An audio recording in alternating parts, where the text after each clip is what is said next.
मुझे इंडिया गठबंधन की ओर से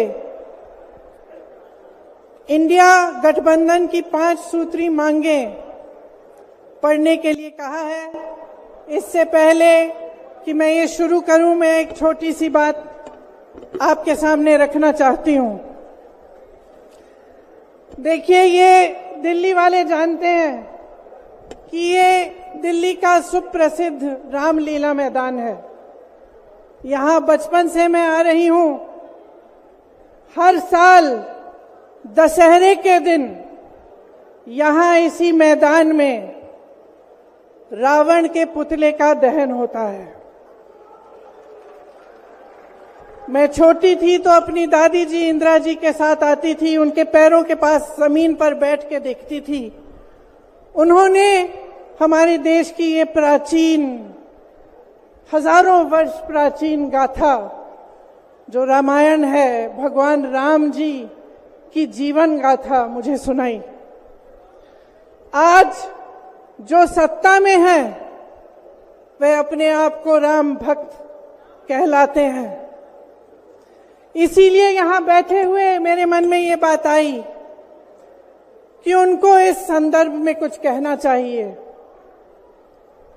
मुझे लगता है कि वे कर्मकांड में उलझ गए हैं। मुझे लगता है कि वे दिखावे में लिप्त हो चुके हैं। इसीलिए मैं आज यहां खड़े होकर उन्हें याद दिलाना चाहती हूं कि वो हजारों वर्ष पुरानी गाथा क्या थी और उसका संदेश क्या था। भगवान राम जब सत्य के लिए लड़े, उनके पास सत्ता नहीं थी।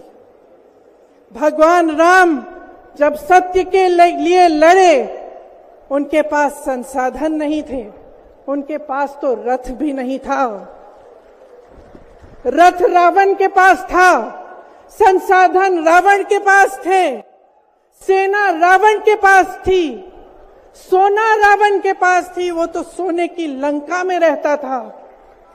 भगवान राम के पास सत्य था, आशा थी, आस्था थी, प्रेम था, परोपकार था, विनय था, धीरज था, साहस था और भगवान राम के पास सत्य था।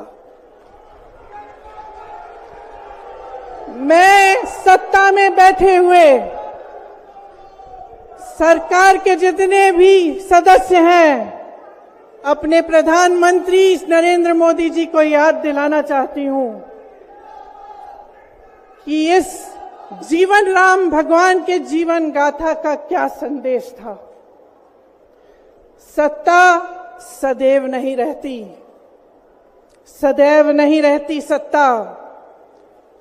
सत्ता आती है, जाती है, अहंकार चूर चूर होता है एक दिन।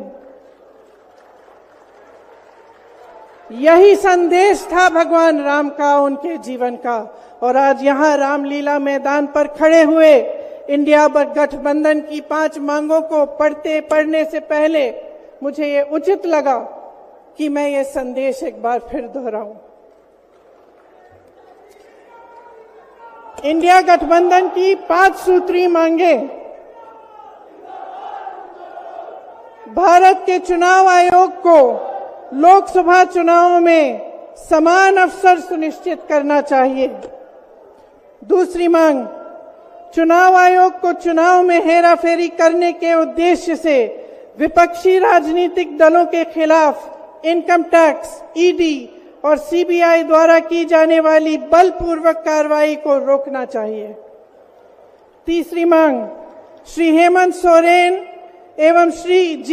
एवं श्री अरविंद केजरीवाल जी की तत्काल रिहाई की जाए। चौथी मांग, चुनाव के दौरान विपक्ष के राजनीतिक दलों का आर्थिक रूप से गला घोटने की जबरन कार्रवाई तुरंत बंद होनी चाहिए। पांचवी मांग, चुनावी बांड का उपयोग करके बीजेपी द्वारा बदले की भावना, जबरन वसूली और धन शोधन के आरोपों की जांच के लिए सुप्रीम कोर्ट की निगरानी में एक एसआईटी गठित हो जानी चाहिए। बीजेपी शासन द्वारा पैदा की गई अलोकतांत्रिक बाधाओं के बावजूद इंडिया गठबंधन लड़ने, जीतने और हमारे लोकतंत्र को बचाने के लिए दृढ़ और आश्वस्त है। जुड़ेगा भारत, जीतेगा इंडिया।